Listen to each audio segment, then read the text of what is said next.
Well, so I thought I have to walk over to pick something, so I thought I would show you what it looks like around here right now. So this is like out in front of the house, and you can see it's just dirt. It's just so dry. Not very scenic. But I'm going to walk along. There's a horse trough over there.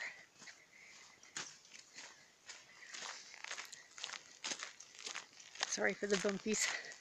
This is a really cool plant right here. The hummingbirds really love it. It's got these pretty little long blossoms on it. Scenic other mixer, cement mixer. This is the upper orchard, and it's the orchard that's got so many of the cancer preventing plants in it. Oh, sorry, shouldn't go so fast. These are, those little trees are guava trees down there.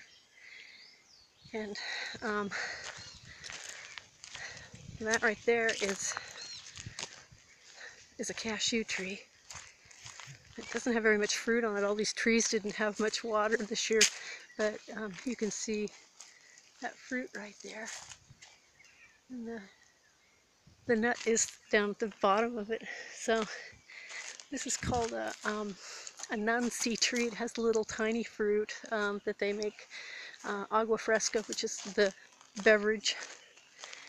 And it's just fruit smashed up with a little bit of sugar and water. This is the yucca tree that I've been getting that weird fruit out of. One of them, we have several of these trees. You can see the giant fruit up in there. A lot of it has rotted that's up higher. The big tree in front of me there, that's a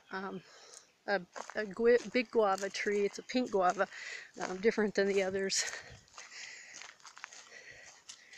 And there's one of the citrus trees. It's really happy now that it's had water. It's got a lot of fruit on it. It usually doesn't have hardly any. This is, looking down this way, is mangoes and lemons and limes and cinnamon trees. And the mangoes are almost ready, but if you like mangoes, buy them quickly because there aren't a lot of mangoes this year, and what there aren't very big. So anyway, there's a nice bougainvillea there.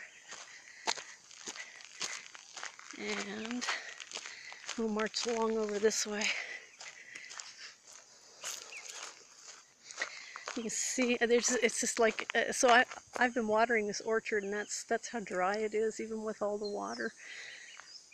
This area has not been watered. I just have to avoid watering everything so it's not getting any water. Oh, I don't know if you can see back in the trees over there is my horse, Guaco. He's over there in the shade hanging out. Hi, Guac. So anyway, so this is where I had my failed chicken experiment. The chickens that we put in here got killed by some predator, so it's slowly being taken down. These trees right here are all neem trees, and they're around the corral to help keep the bugs down, because neem's such a wonderful natural bug killer. And I cut some bamboo the other day to make a scaffolding for my tomato plant out of this stand here. It's pretty. They're like 4 inches in diameter. It's all ready for harvest. So I'm trying to decide what I might make. I've always wanted to make some bamboo furniture, but we'll see. My time's limited right now with all the stuff I'm doing already for ranch and online. So this is usually a real pretty little pond. It's just hardly got any water in it right now, like everything. And there's Quacker. Hi, Quacker. Quack, quack. Quack, quack.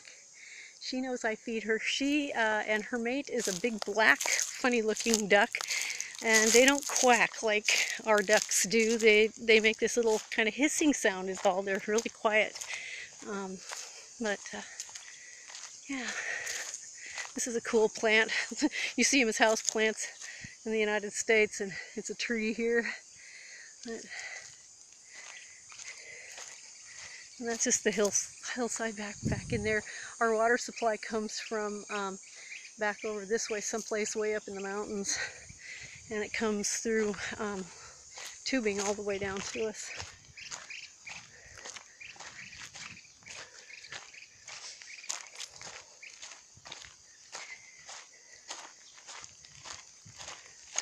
We have lots of these trees. This one's not a poor example, but I don't know if you can see it or not, but it's got pink blossoms on it. They look kind of like rhododendron blossoms, but they grow to be quite huge trees, and they're just covered in pink blooms, and they grow wild all over the place. This is the little house that is, quote, a guest house. Just a tiny little place. It's kind of cute. That's looking down at the animal section. The sheep are down there. And here we come to the interesting tree that I bumped into today, which is what this is all about today, because I came by here to go talk to the shepherd, and on my way by, I've walked by this thing a million times. I came upon this. And see if I can get some different angles without the sun in so much. Get it behind me. It's an olive tree. So I have my pan, and I'm going to pick olives and throw them into brine. So it's just loaded with olives. So there you go. That's what I'm up to today. And that's what my little world looks like here. It's mainly just really dry. Talk to you later.